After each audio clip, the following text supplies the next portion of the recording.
Salam sejahtera Malaysia. Berita terkini. Perkembangan terkini daripada Mahkamah Persekutuan untuk rayuan akhir Najib Razak.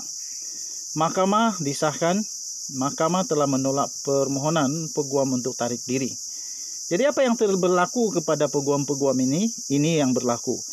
Mahkamah Persekutuan menolak permohonan peguam iaitu Hisham T. Potek untuk menarik diri daripada mewakili Najib dalam rayuan kes SRC.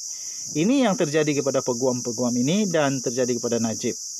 Namun Hisham enggan membuat penghujahan. Jadi mereka tidak lagi mau buat penghujahan. Jadi dia sudah berdiam diri dan maksudnya, bolehkah kita kata bahawa Najib sudah kalah? Bolehkah kita kata bahawa peguam-peguam bela Najib sudah akun kalah? Sudah mengaku kalah sebab tidak lagi mau buat penghujahan. Maksudnya mereka dah tak sanggup lagi, tak boleh buat apa lagi dah. Namun Hisham enggan membuat penghujahan. Dia tidak lagi mau buat penghujahan. Justru mahkamah membenarkan pihak pendakwaan untuk membuat penghujahan. Apa agaknya reaksi Najib Razak ketika itu ya? Kamu boleh komen di sana. Macam mana muka Najib waktu itu? Macam mana perasaan Najib waktu itu? Kalau ada Rosmah Mansur di sana, macam mana perasaan Rosmah Mansur waktu itu? Ketua Hakim Negara Tengku Maimun Tuan Mat memutuskan mahkamah ada kuasa budi bicara untuk membenarkan atau menolak permohonan tersebut demi menjaga dan melindungi hak tertuduh. Okey, jadi kemudiannya tuan-tuan dan puan-puan yang dihormati, pendakwaan mengatakan ada 14 cek dimasukkan ke dalam akaun Najib Razak. Orang duk kata tanya kepada saya, apa beza Najib dengan Lim Guan Eng kah, Mahathir kah? Bezanya satu saja. Ramai orang dakwa mereka pun dapat rasuah tapi tidak ada bukti kerana tidak ada wang masuk dalam akaun. Najib Razak apa boleh buat? 14 cek masuk di dalam akaun Najib Razak.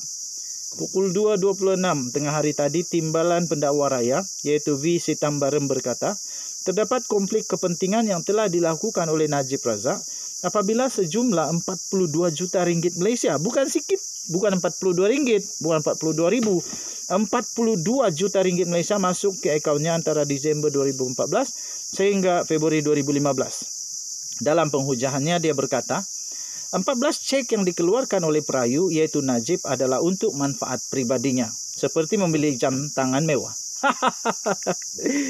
Dulu saya ingat lagi dia ada buat rakaman, kata dia pergi derma lah buat corporate social responsibility.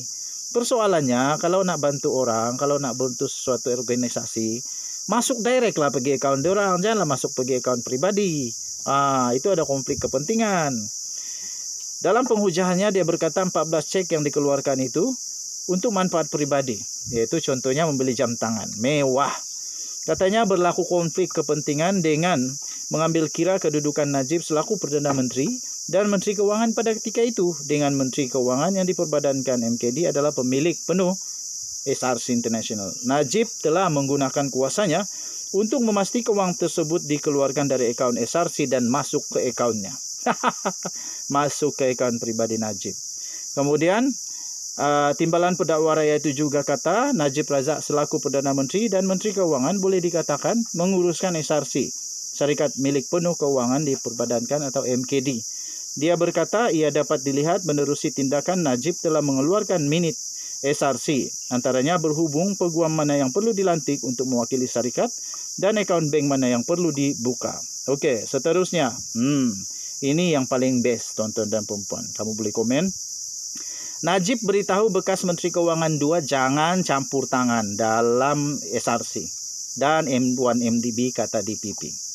Pukul 12.52 minit tengah hari tadi, Timbalan Pendakwa Raya iaitu V. Sitambaram berhujah bahawa Najib Razak memberi amaran kepada Menteri Kewangan 2. Menteri Kewangan 2 iaitu Ahmad Husni Muhammad Hanad Zazlah ketika itu supaya tidak campur tangan dalam urusan melibatkan SRC dan 1MDB. Jangan campur tangan, dia kata. Tahulah itu ugutan ke tidak, tapi dia kata jangan campur tangan. Pendakwa Raya memberitahu Mahkamah Persekutuan bahawa cara perayu menguruskan kedua-dua entiti yang dimiliki sepenuhnya oleh Menteri Kewangan yang diperbadankan MOF itu adalah bersifat kuku besi. Kuku besi. Kuku besi macam mana? Kuku dia ada besi kot. Kuku dia ada besi mungkin. DPP merujuk kepada keterangan Husni selaku saksi pendakwaan ke-56 semasa perbicaraan kes SRC di Mahkamah Tinggi.